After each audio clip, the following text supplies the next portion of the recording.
the audience will be asking questions of Anne too. Anne really needs no introduction. She's an incredibly capable, talented, hardworking writer. She has had so many best-selling books, it's insane if there's any paper left in America. She's an extremely famous television and radio personality. She speaks all over the country to all different kinds of groups. She is a genius, young, beautiful, and rich. You can't get much better than that. And I think we're all very, she's unafraid to speak her mind. And I think we're very lucky to have her with us today. And I for myself, feel very lucky to be up here. So we're going to start right away with some questions that I have drawn up, and then we're going to switch to questions from the audience.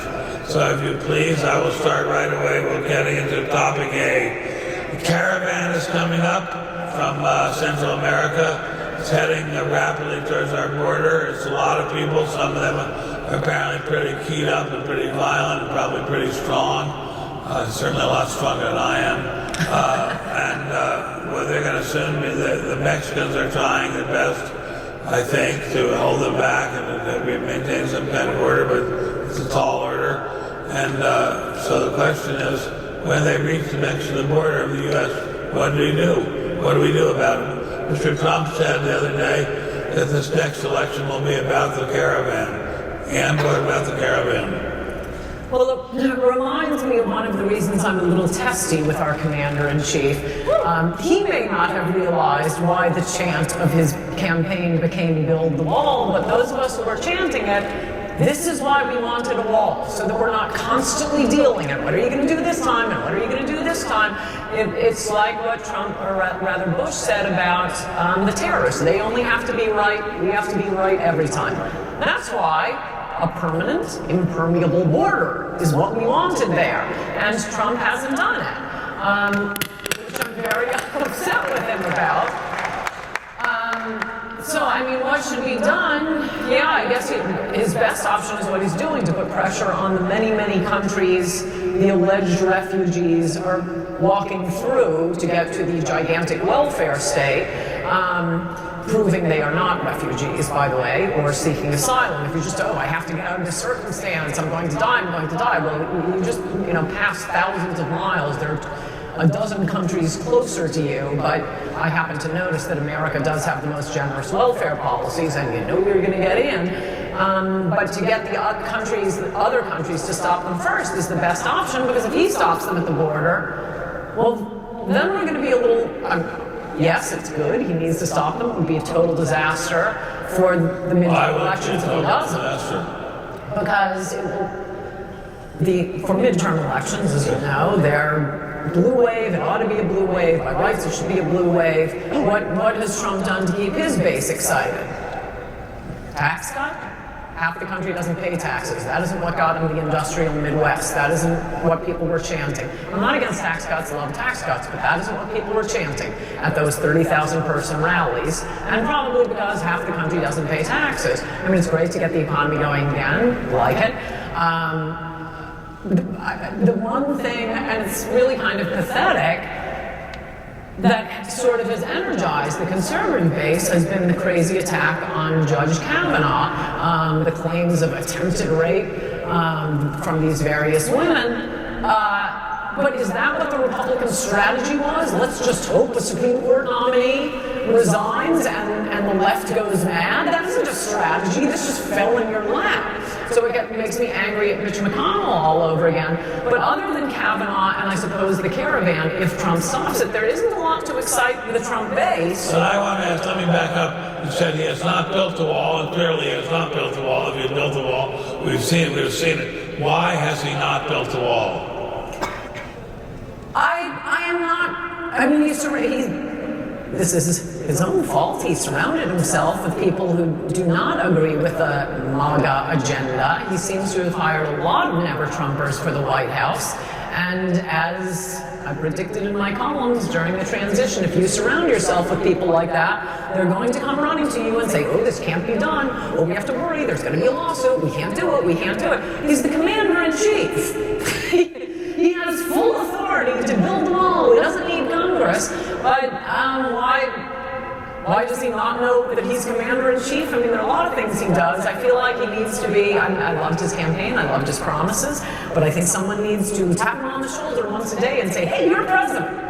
But he's going to get sued up and down every part of his body if he does that. There's going to be court orders saying you can't do it. So then what's he going to do? Well, if he had started building it on the first day he took the White House, those court orders would have been dispensed with well by now. But an awful lot of the border is ranchers' property. Nobody has a right to sue if a rancher says, yep, build the wall right there. I know them, I've met them. Their ranches are being overrun. They'd love to have the wall built there. So you can start with that as the lawsuits proceed, and when it gets to the Supreme Court, this is one angle. When it gets to the Supreme Court, I'm confident that the Supreme Court will read the Constitution and see, oh my gosh, the president's the commander-in-chief. Yes, he does have the right to do this. In fact, it's his first responsibility. The second thing he can do, I kept hearing about this great negotiator. If he thinks he needs funding from Congress, I'm putting a little pressure on them. No tax cut until you give me money for the wall. Well, how about can he call out the National Guard? Well, that's what he's talking about doing now, putting the military on the border. I don't think it's a really great solution. What are they going to do, shoot the illegals? It's better than nothing, but having them there. But that's why we wanted a wall. Well, will we ever get the wall? I hope so. I'm doing everything I can to annoy him until he builds the wall. Okay, what is going to be the situation about illegal immigration generally? Because the wall is a big part of it, but there are other parts of the country that illegal immigrants come into as well. So what's the general solution to the illegal immigration problem? I thought he said it beautifully during the campaign, right about the time my book, In Trump We Trust, E Pluribus Awesome, was coming out. There were rumors of him softening his position on immigration. It's a little depressing. I'd have to be the shortest book tour in world history if he had done that. And then, I don't know if you remember, he gave a big immigration speech in Phoenix. And it's worth going back and looking up. It was absolutely beautiful. It was perfect. Every point was right. And quickly, I would say the main points of it are immigration policy is just another government policy. It should be based on what's good for the people already living here. He said we're going to have priorities. Of course, we're going to go after convicted felons first, people accepting welfare. We'll go down the line. But beyond that, you are illegal. You are breaking our laws. And if we happen to come across you, we may not spend resources going and looking for you if you're one of the famous law-abiding illegal aliens. But if you fall in our jurisdiction, we're going to deport you. Well, what, Taylor? I agree with that 100%. Why isn't he doing that? I mean, he's not an idiot. He's a smart guy. He knows where his base lies. He knows his base is in the people in this room, people who are really, really sick of illegal immigration coming here and sucking the country dry. What is stopping him from going after that, at least as aggressively as possible, at least up to the wall if you can't get the wall? Well, I really do think people at the White House? There are plus sides and minus sides to our president, the commander-in-chief's personality and personal habits. I mean, on one hand, it was totally great that, in some sense, that he was such a vulgarian, that he didn't care about the opinions of polite people and polite society, and would say all these incredibly popular things that made him very unpopular with the media. But there is another side to that. The flip side of that personality is I really do think that he wants to be liked by the New York Times, and it is true what people have said about him. He's like a couch cushion. He bears the impression of the last person who sat on him, and he has surrounded himself with all of these people who don't want a wall. But as he surrounded himself with all kinds of people who don't want any aggressive measures to stop illegal immigration, period. I mean, we have a situation in which we have the largest number of people not born in this country living in America since the early part of the 20th century. They are an incredible drain on the taxpayers. They commit an incredible amount of crime despite the phony fake news statistics to the contrary. Why is it so hard for the people at the White House or his friends or colleagues to get that through their head? It's one of those questions like, how high is up? It's the question of the universe. Why didn't the Republican Congress figure out? I figured on election day, if you were standing any place near Washington, D.C., there would be truckloads of Depends being moved into the members of Congress when they suddenly realized, oh my gosh, the voters hate us. Because what do they normally do? They do what their donors want them to do. And illegal immigration may be bad for most of the country, but you know who it's great for? It's great for Wall Street bankers. It's great for screenwriters in LA. Why is it great for bankers? They get really, really cheap nannies, cooks, chauffeurs. Out here, everybody's got a pool boy. Even if you don't have a pool, you have a pool boy. Oh, they're so cheap. The pools are like glass. So if you're a wealthy person, and those are the ones that are getting into to talk to Democrats and Republicans, they only see the upside of immigration. And it is true that illegal immigrants, many of them, certainly the ones you see, are really hard workers. And of course people have warm feelings toward them. But if that's all you see, and you haven't been to the towns where the hospitals are being bankrupted, and I'm sorry we had to close no more school pageant this year because we had to pay for English as a second language, that isn't where the rich people live. That isn't where the lobbyists live. That isn't where the people who work in the White House live. So it's all upside for them. But is it all upside for them to such an extent that they can't see that the people who put them in the jobs are furious about it? I mean, the people who put them in the jobs are saying build the wall, and they are furious about it. Why can't people at the White House hear that? And people in Congress. The congressional Republicans are even worse. One of the wonderful things about the Trump campaign, for politics generally, is that his campaign showed money doesn't matter. What matters is voters. And both political parties have been way too beholden to the donors. I mean, I think that's what the Trump campaign sort of exposed. My whole life I've thought of Republicans versus Democrats, and there obviously are differences in Republicans versus Democrats. But that campaign bursted open with Sanders. Without cheating, Sanders probably would have been the Democratic nominee. Trump, the Republican nominee. For the first time I saw it as Washington against the people. But they haven't really changed, even seeing Trump win. Why is it, and this is a very basic question, requires more psychology than political science, why is the media so pro-illegal immigrants? The media is just in love with illegal immigrants. Why are they so in love with illegal immigrants? Two reasons. Not enough of them who need nannies to make that big a difference. No, I agree with that. I mean, yes, part of it is they are also very wealthy and living in the cities, and yes, they take advantage. They have the good side of immigration, but I think the truth of the matter is they are far left, and there's an element on the left, whether it's during the Cold War, whether it's over communism, they just hate America. And anyone who replaces an American makes this country a better country as far as they're concerned. Anyone, okay, that's a very good point. Why do they hate America? I don't know. I mean, I think I get at it a little bit in two books, Treason and Demonic. It's not just America, but it's hatred of civilization and wanting chaos. And I mean, you've seen it starting with the French Revolution, Pol Pot, Soviet Russia. They'll climb on top of the chaos and the wreckage, and they think they'll be the rulers. They ought to look at, they ought to look at the French Revolution, because all of the leaders of the French Revolution, unlike in our country, just because you're leading an unruly mob doesn't mean you're going to stay the leader. Look at Pol Pot. The first thing they do, Khmer Rouge does, it's always my favorite part of it. The communist revolution where they round up everybody with glasses and kill them. Yeah, I remember that. The intellectuals don't do too well. Yeah, exactly.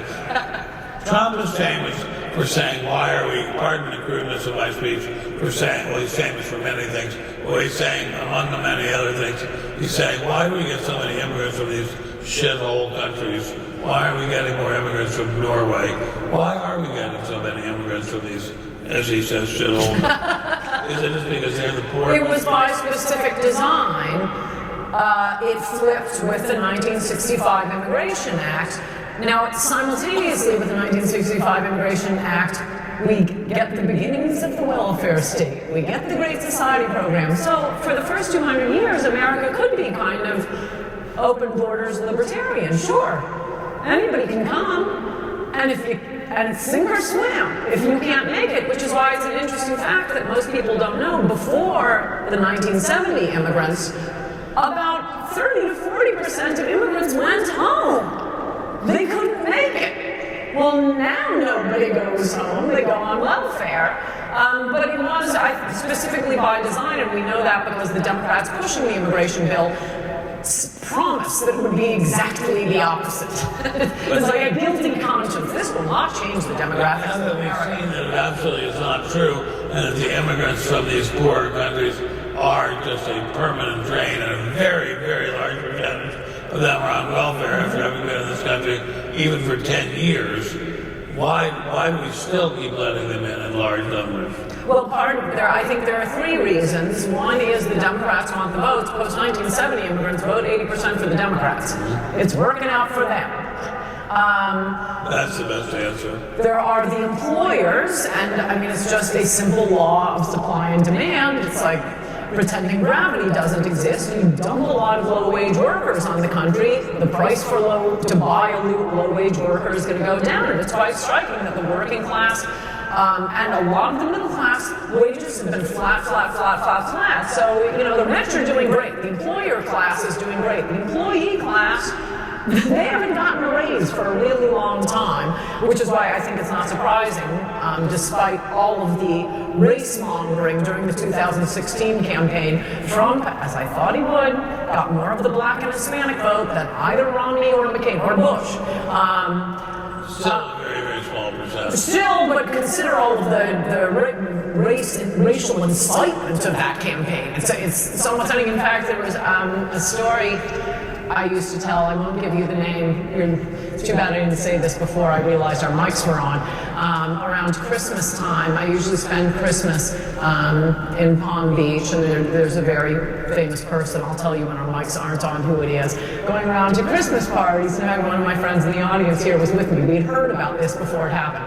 Christmas 2015, after Trump, he's been running for, I guess about 6 months at that point, and this very wealthy, prominent Wall Street guy is going to all the Christmas parties, shell-shocked, saying, I don't understand it. All of us were for Jeb, but all the Hispanic help is for Trump. Yeah, they want their wages to go up. So the employers want the cheap labor, the Democrats want the vote, and the Republicans want the donor money from the Koch brother types who want the cheap labor. None of these interests, you'll notice, have anything to do with what's good for the United States, what's good for the people already living here, which is why Trump did so well, even though he's a somewhat non-traditional candidate. Somewhat non-traditional indeed, exactly. Okay, let's go to change gears for a second. A lot of talk lately about the size of the deficit. The deficit is growing too fast. And the deficit has been rising rapidly for a long time under both Republicans and Democrats. Is there any end in sight besides national bankruptcy? That's a really good question. I would like to turn that on you since you were the economist, but it's looking pretty bad to me. It is looking very bad. I don't think there's any alternative besides some kind of default. So seriously, would you answer this question? Which is, the reason I think you can't get people serious about the deficit is we've been hearing about it forever. It's like global warming this way. Nothing's happened. But for 30 years, Al Gore has been telling us if we don't act right away, 2 years, the world, there will be oceans over Manhattan. I think that's actually true with global warming. It is BS, but it isn't with the deficit. So how do you explain it to people? What happens exactly?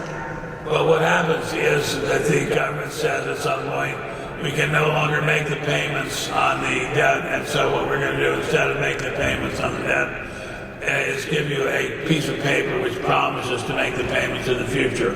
So we'll pay you with still more debt. That would be given to China, for example. Well, the Chinese are too smart to take that. They'll sell their bonds back to the Federal Reserve. But Mr. Trump said to his cabinet, surely each of you can find a nickel to take out of your budgets, but that's actually a staggeringly large sum of money, and they're not going to be able to find that.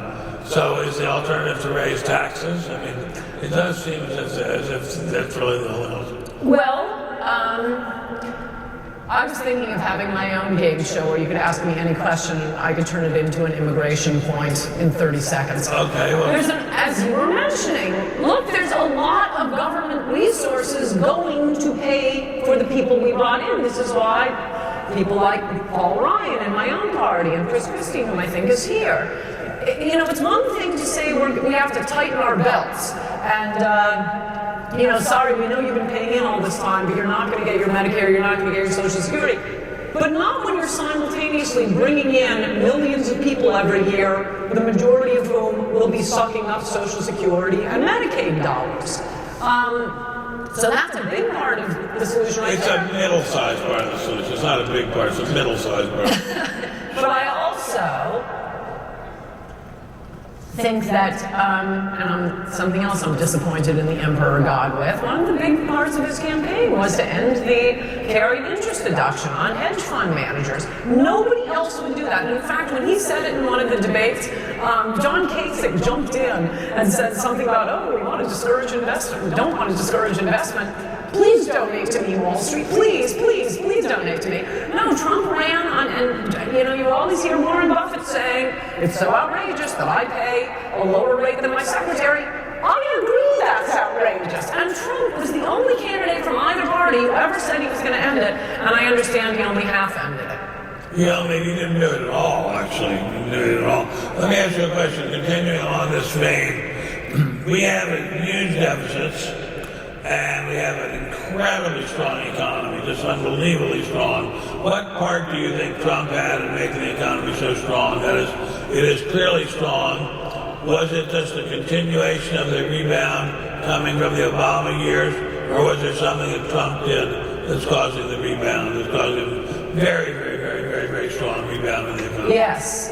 I think it was more cutting regulations than cutting taxes. I mean, you talk to businessmen, you probably do more than I do, but I ask a lot of these guys, come on, tax cuts, is it really that? They say yes, the corporate tax made a huge difference, they can hire more, they have so much more money, but a lot of it is the time that's wasted on these pointless regulations. And they have been cutting, and they know they're not going to turn around next week and have it get worse.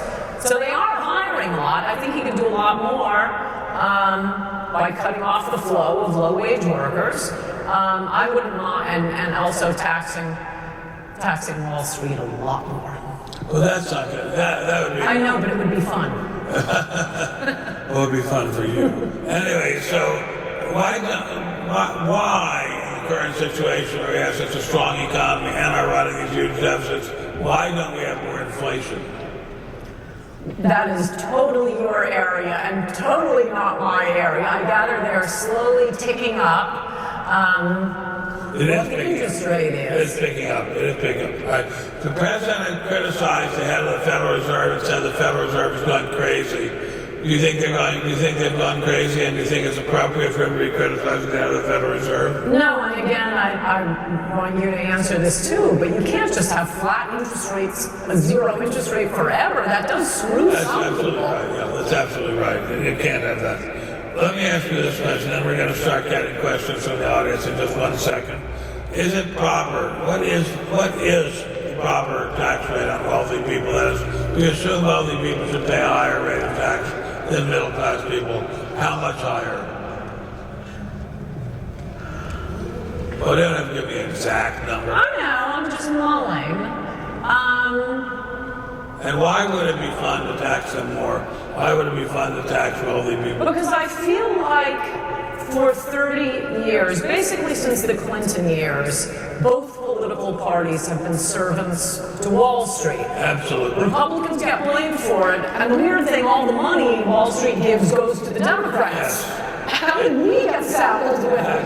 Exactly right. But why is that? Why is the Republican Party saddled with guilt for that when it's the Democrats who are getting the money?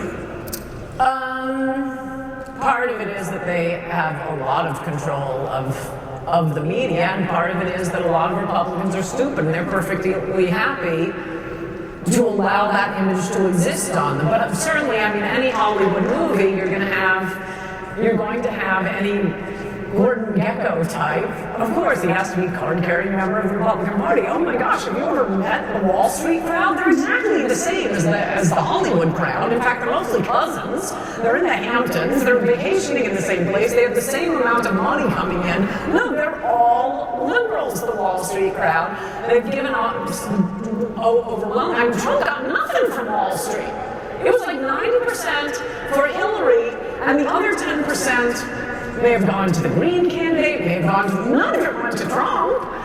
So I don't know why he hasn't gone after them a little harder, and it is payback, because this idea, pushing the globalization, that helps, much like illegal immigration. It helps the globalists, it helps the people putting the agreements together, but it sure hasn't been helping your average steel worker in America, or manufacturing, the car makers. And I just think that what was so great about Trump, and I'm not a steel worker, I'm not a union plant bookkeeper, but I care about my fellow Americans.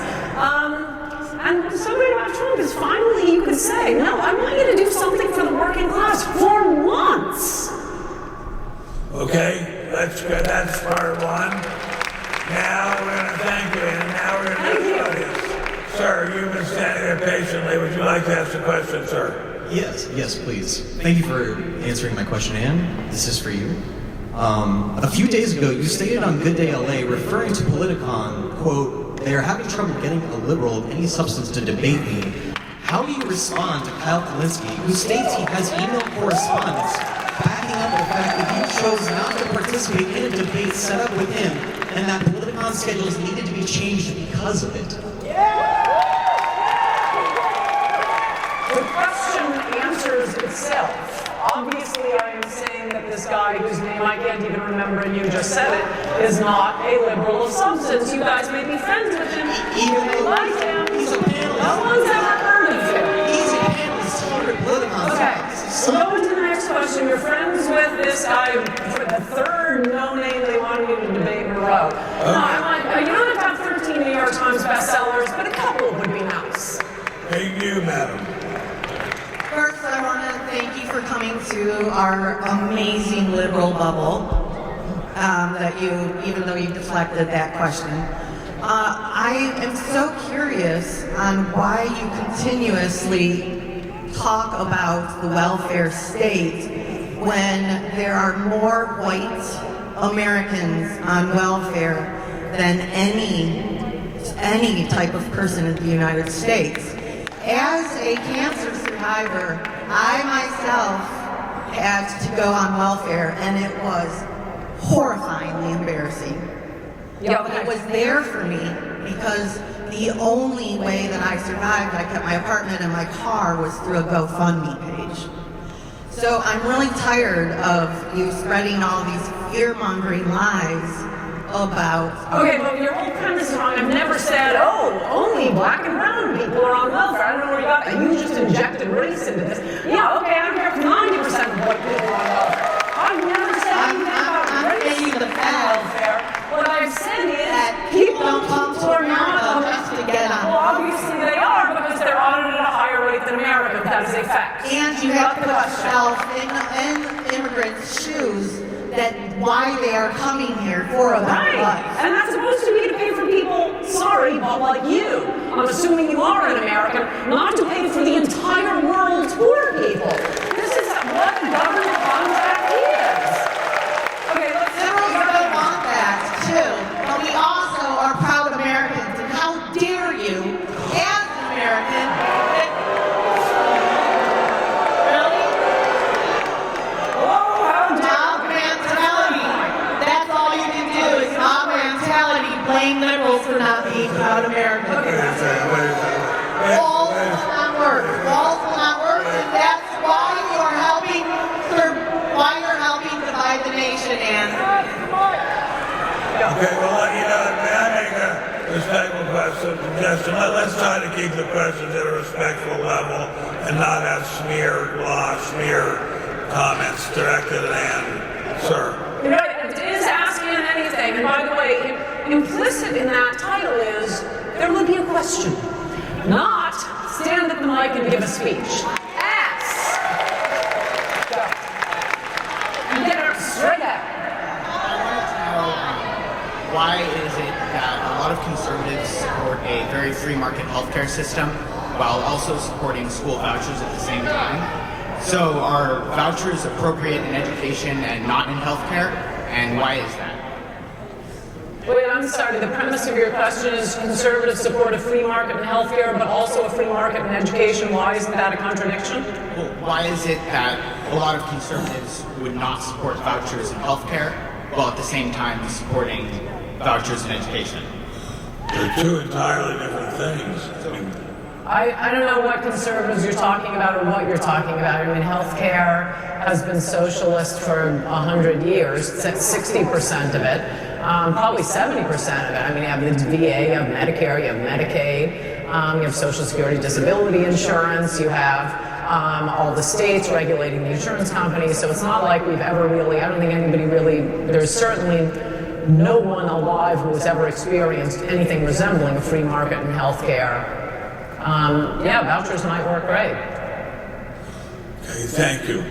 Over here, sir. Yeah, hello. So, it was interesting that you tried to dodge that question about debating Kyle Kalinske, because again, you say no one wants to debate you. That is an outright lie. There are tons of governors that will happily debate you. It is a lie. So, why do you have such an interest in lying about people wanting to debate you? Let me say Let me say that again. Why are you? I have a question. Why do you feel you have to lie about saying that no one's willing to debate you? They're willing to debate you. You're afraid they're going to get destroyed. Just like you got destroyed last year. You got destroyed last year by Annika Kasparian. Kyle Kalinske will destroy you this year. That's why you won't debate. Okay, when we were describing questions versus... You want me to ask questions? Why do you feel the need to lie? Why do you feel the need to lie about no one being willing to debate? Okay, can we get a properly respectful question? Stay with this side. That was an Oh wait, he's over here. We're over here now. Yes, sir. Yes, hi, my name is Sam, and on the topic of immigration, you claim that immigrants coming over and providing cheap labor for corporations is what's hurting America. So, two-part question, I guess. Why not instead go again, after the corporations that are hiring these people instead of the people that are actually, willing to work? I couldn't agree more. And again, it is both political parties. Why won't they do that? Because both political parties are getting money from the employers. I mean, again, that's the simplicity of putting a wall up. You don't have to get Republicans and Democrats to have the Koch brothers yelling at them, or George Soros yelling at the Democrats and Koch brothers yelling at the Republicans. A wall just sits there. Doesn't take any trouble, and it can have some big gold T's on it. Hey, sir. Hi, and good to see you. So one of the brilliance of democracy is that we don't usually get the significant political violence, deadly violence that we see take place in authoritarian countries when they rebel, because people here feel like it's one man, one vote, and everybody votes matters as much as everybody else's. But I think Democrats and progressives are kind of looking at the numbers, and when you see that Democratic senators represent 35 million more Americans, but they're in the minority, and in the House, Democratic representatives represent 1.37 million more people, which is, the House is supposed to be like the last stand, 100% by population. That's not correct. And there are also 33 less seats. Right. Hillary, popular vote, 3 million more Americans. Do you think numbers like this will lead to large-scale political violence in America, deadly violence, especially if Trump loses the popular vote again by maybe 5 million more, Right. 6 million more? Well, I'm really nervous about this, and I no, think that's this is a good going to be a question. huge issue. First, I think your premise is wrong that it's because of people feeling like it's not a popular vote for president, that sort of thing, that suddenly liberals have been violent. They've been violent since the Vietnam War. They've been violent, every time bankers meet in Seattle. They were violent against George Bush. They're violent against Trump. It's all in my book. Hang on, I'm answering. I get your question. It's a good question. It's in my book, Demonic. This is part of the liberal character. They do behave. It's not just the violence itself. It is the mob behavior. And there are a lot of characteristics of the mob. It's an interesting book. Even if you disagree with me, I think you'll like the groupthink analysis and Gustave Le Bon's book. But as for why it is like this, no, we're a republic. There are certain rules to these things. So, for example, the House of Representatives, actually in many of these cases, both the House of Representatives and the popular vote with Trump. Okay, but that's because California has changed quite a bit, changed demographics quite a bit, and because of immigration, because of illegal immigration, you take California out of the equation, and oh no, there aren't more people voting for Democrats for president. Trump did win the popular vote, still talking. I haven't finished the point. He didn't win the popular vote other than California, and frankly, that's Democrats cheating through immigration. As for the House of Representatives, move away from We're not letting conservatives speak. They're breaking the line down. And then, as for the House of Representatives, whoever's controlling the mic isn't doing a very good job. As for the House of Representatives, look, why is that? Because Democrats tend to live in urban areas. I mean, if you guys want to spread out your votes, move out of the cities. We didn't do that. No, that isn't some trick like immigration, bringing in people who are only going to vote for Republicans. It just happens to be Democrats live in the city, so they tend to be concentrated there. And I guess that's it. So yes, that isn't why Democrats are violent. We are a republic. Perhaps Trump would have won the popular vote if that's what the rules are. You play the rules according to the game. Trump didn't really campaign in California. So, I think it's that side now. Thanks very much. We all know who you are, but I don't think we know how you got here. And I'm asking that question with real respect. Can you tell a little bit about your journey and how you developed your belief system? Because I think people might find that, I think I'm interested in knowing that. I'll try to give you the Cliff Notes version. Go on. I was raised in Connecticut. I emerged from the womb upset about, probably Nixon's wage and price controls. I was very political growing up. And luckily, this is one thing, a broader point that I think is an important point. This is a way I think that left's control of the education system is really letting liberals down. I meet so many young conservatives, you can't not know what the liberal position is on any issues. First from the schools, then it's just overwhelmingly through the TV. We have ABC, NBC, CBS, CNN, MSNBC, the local news. We have one little station, Fox News, and they're not always that conservative. So conservatives wake up in the morning arguing with their teachers, their professors, the television. It's surrounding us. And I think liberals are being done a disservice. They're not learning how to debate properly and the give and take of it. Anyway, I like to argue, and so that has a lot to do with my upbringing. And then I was a lawyer, that was a waste of time, but luckily we had a felon in the Oval Office, so I wrote High Crimes and Misdemeanors, and that was the beginning of my writing career. Let's talk about measurable facts, if we could. For both of you, what are the most important numbers that you think about and that you care about when you think about the future of this country beyond politics? What are they, and what would you like them to become in the future?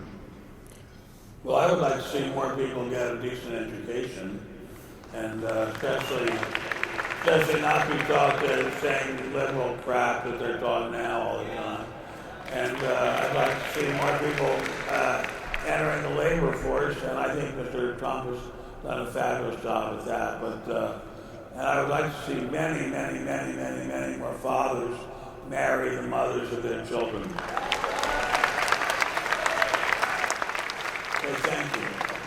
That's very good. I second that, both of those. And then I guess the only other number I'd I'd add, is about 50 million illegal aliens.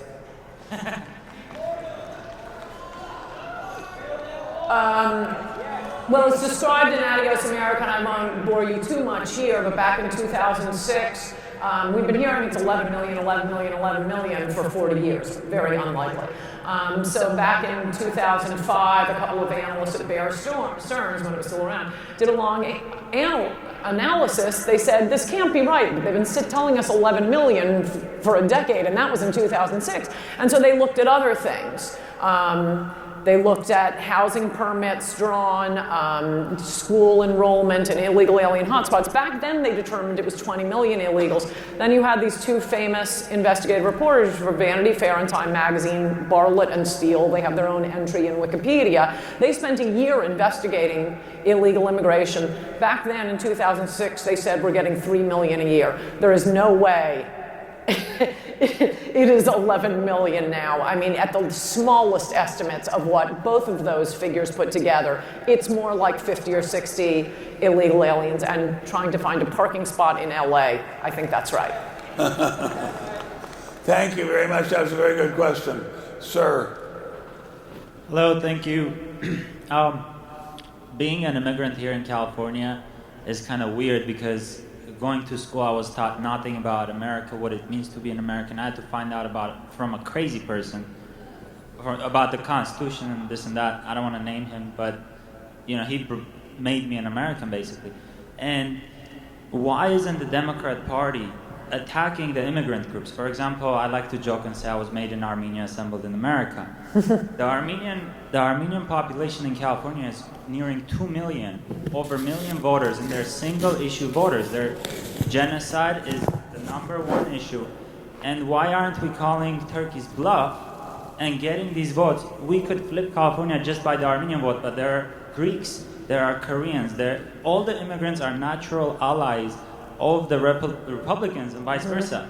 Almost on every issue, including immigration. My culture and many other immigrant cultures identify with the Republicans, but we're always told and brainwashed that we are Democrats and they're our friends. In fact, that could have hurt us. Why isn't the Republican Party doing more? And people like you, I'm sorry, I love you, but others, media figures, doing more to reach out and bring people like me into the fold? Well, part of it is what... Very good question. Very good question. What Ben said about the education system. I mean, I think that's just... It's appalling that you had to learn it from a crazy person and not from our schools. And it reminds me of that wonderful speech I was just mentioning when Trump was accused of softening on immigration. He gave the most beautiful speech I think he or anyone has ever given on immigration from Phoenix. And one of the things he said was that we want immigrants to come and to love our country, and we've got to take the time and the effort to assimilate them. The assimilate point was identified by, what's her first name, Traister? Rebecca Traister. On the left, as if he had said, we need to bring them here and put them in concentration camps. Merely the word assimilation. No, we have a very successful culture. We should be proud of it. There's a reason people want to come here. And we want them to be part of us. And as Trump has said, I think quite beautifully, when he does speak beautifully, and sometimes he does, we want them to love our country as much as we love our country. That isn't being done. And yes, so I agree with you. And that's a big part of it, because I love your question, love you, but part of what you have to do becoming an American is not care so much about the home country's grievances. I'm a legal immigrant. I own my own business, everything, and of all the things that I've heard you and everybody, because as a legal immigrant, feel exactly the same way you do. Did it the right way, came here the right way. How come when people come here, welfare is one thing, but why do these people come here and their children get to go for free to school? Because I pay taxes, and why do I have, that's the only thing I never hear anybody say. My kid's public school is full of people who get free books, free shots, free this, free that. Why am I paying for that? That's the one thing I never hear. Welfare is one thing. So, right. I mean, I just want you to bring it up more because that's a big. Well, I'll tell you why, and it explains not only what we just saw with Justice Kavanaugh, but just wait for when Ruth Bader Ginsburg goes. When liberals can't persuade their fellow Americans to vote for some policy they want, they run to the Supreme Court, and the Supreme Court looks in the penumbras and emanations and says, oh my gosh, nobody saw it here, but here's a right to abortion. Here's a right to free public school education for illegals. That's Plyler v. Doe. That was where Justice Brennan dropped a footnote and invented anchor babies. There's no precedent. And by the way, it was dicta. It wasn't the ruling of the court. No court has ever ruled that if you are born here, you're a citizen. No legislature has ever passed such a law. It's the exact same case, Plyler v. Doe, and this is why the left goes hysterical over the Supreme Court. They lose in democracy. They get 5 justices, sometimes 6 justices, to just give them everything they want that they can't persuade their fellow Americans to vote for. Oh, looks like she wants us to wrap up. Okay, we have to wrap up now. We're being given the order.